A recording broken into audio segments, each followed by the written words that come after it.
Guess I need a new air cleaner.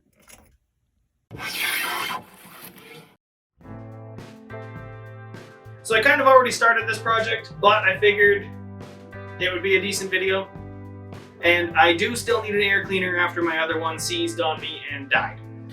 We replaced our furnace not too long ago, and I salvaged the blower motor out of it, so that will be my new air cleaner. And I've already gone through and cut the 2x4s with opposing rabbets on either corner of it. So I got those to the height or width of my air filters. So that's how these are going to be held in, and I'm going to have plywood on the bottom and the top. So now that I'm at this point, what I need to do now is to cut the top and bottom pieces of plywood or OSB, which is just what I have on hand, so that's what I'm going to use.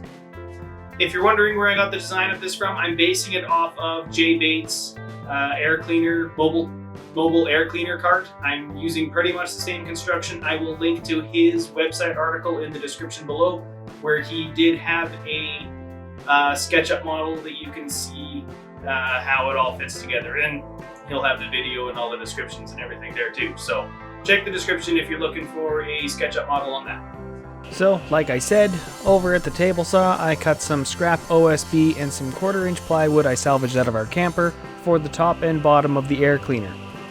With the plywood and OSB cut to size, I set up the rabbited 2x4s, dropped the OSB on top, and screwed down the OSB.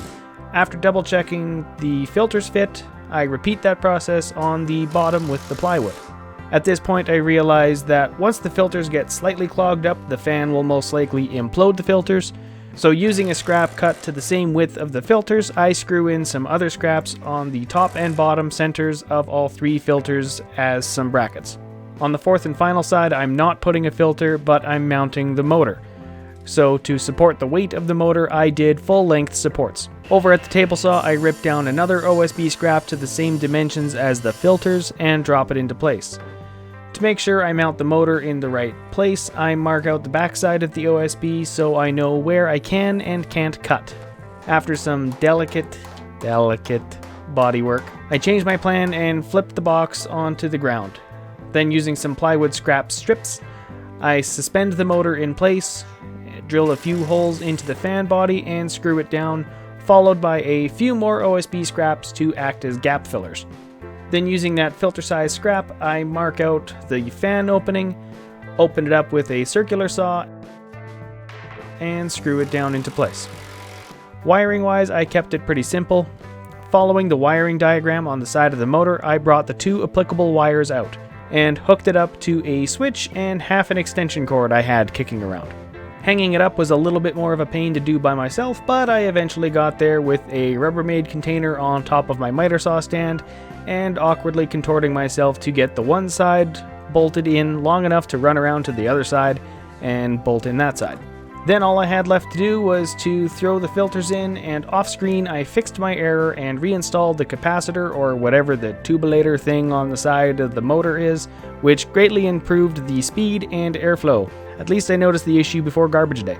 I'm quite happy with the upgraded air cleaner, bit bigger, but I feel much more effective. Had we not upgraded our furnace, I probably would have just gone to get another box fan and done the same thing as before, but I am happy that it worked out the way that it did. It's a much more effective setup than my box fan was. And with that, I'm going to call it a video. Thank you all for watching, and if you like what I'm doing here, give this video a thumbs up and subscribe for more. If you have any questions or comments, I look forward to reading them in the comment section below. And if you want to see more up-to-date projects, you can always follow me on Instagram at John the Shriner. I am usually doing daily updates over there, so you can always check me out there. Otherwise, I will see you here in the next video, and have a good one.